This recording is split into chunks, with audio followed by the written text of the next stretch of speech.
Welcome back to my channel. This car hasn't been driven in probably 6 months, and you gotta get the fluids blowing. And you gotta get the fluids flowing, and otherwise it's gonna go bad, just like your grandmother's apple pie. All right, let's get in there. Apple pie. Well, I can already tell the tires have flat spots. Hopefully we can get rid of those flat spots by driving it to lunch today. Wow, rides like a tractor. I do get the cars started once a week, but you gotta really get it moving with the gears box and brakes, the calipers, all that good stuff, because otherwise, you know, you'll start having very expensive maintenance issues. Ooh. Oh yeah. What a beautiful day. Right? So as I said in my last video, I'm ready to do my own car project, and I've been working with the designer, got a few sketches out, and it's not there yet. It's a little too futuristic, and we're working on kind of tweaking it and bring like Art Deco style back with the futuristic design, kind of blend in, and super excited. I can't wait to share with you guys. Of course, these things take time, so probably it's gonna be a month or 2 months before we get close to what I like to envision this car be. But I'll be sharing the process with you guys, with my designer, very soon. Whew, not as loud as my HDK, but still pretty cool. And this is a super rare color combo. And I know I got a bunch of warning lights on, check tires. All right, we'll put some air in there. I was gonna ask this, how old were you when you bought your first SLR? Oh, my first SLR. Well, it was the first one that came out 2008. I got one of the first Roadsters, and I was smart enough to quickly flip it to a producer and make some money. 2008. So what does that put me at? I think I was 37. Even a stock exhaust sounds pretty good, yeah. Right? You know why? I think it's Yeah. just like right underneath your feet. You know what I mean? Yeah, you can feel the vibration. Honestly, I don't know why these cars, these SLRs, they keep kind of doing a roller coaster ride for the past 15 years. They have a peak, a couple of years of peak, and then they drop, and then they do another run, and I don't know, maybe it had something to do with it. It's not my fault.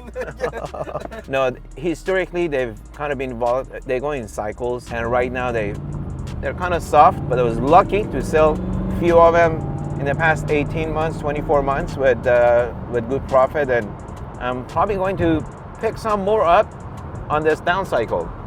Truthfully, where do you see the SLR's price in 10 years? It's hard to say, but in 5 years, they're going to be classics. They're already 20 years old, and once they hit quarter of a century, they're considered classic, and they do get the attention of collectors a lot more than they do now. So I think in 5 years, you're going to really start seeing steadiness in their pricing, and also, you know, a slow appreciation.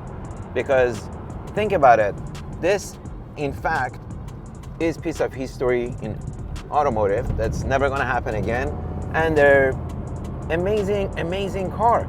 Formula One technology, full carbon fiber body, and where do you get all that for 300 grand?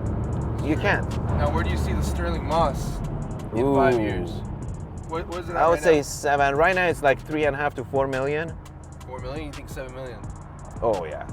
There is only 75 built. I think honestly that, you know, you look at the most new hypercars right now, they're starting stickers at 4 million. Yeah. With that you start your options, you know. If you're paying 4 or 5 million bucks for a LaFerrari, you know, or the new Bugatti, what's 2 million more for something super limited that's only 75 in the world? So I think the gap is getting closer and closer, you know, between old supercar, hypercar, limited production versus the new production sticker. So I think eventually, you know, the $3.5, $4 million right now for SLR Mazda, I would say is a good investment. Yeah. So I know you've been in the hypercar market for a while now. Do you think there's too many variations within like brands and the cars they make? Yeah, that's not just with hypercars. Even look at Porsche. I mean, they're coming out boom, boom, boom, heritage this, heritage that, you know, Targa, Yeah. classic, super sport. Bugatti, you know, had Veyron, then Grand Sport, then the Vitesse, then of course the Super Sport. They made 30 of them. So there was like 4 or 5 variations, and they did the Legend series, right? 6 different Legend Series, 3 of each, so total of 18. So that's continuing to happen with all brands, and I don't see it stopping because, hey, there's a big demand in that sector, and every time they have one extra variant, they have customers for it. So why stop at one?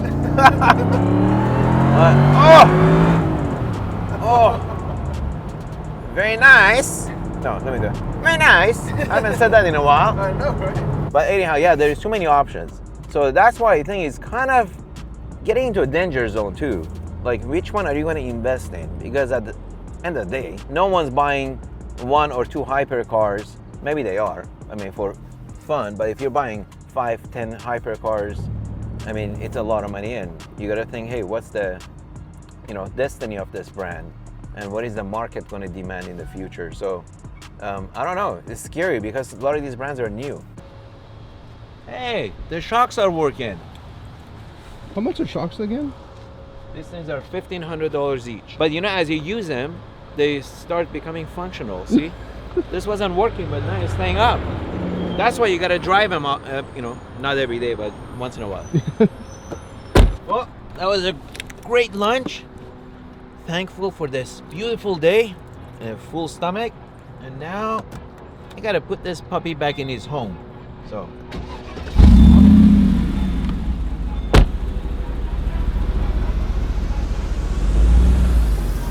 We were talking about Rimac not too long ago.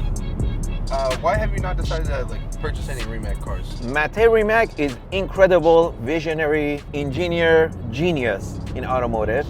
But the car, 2.2 million for full electric, is not just his car. He's done an amazing job with the car, but I'm just not sold on hypercar full electric yet.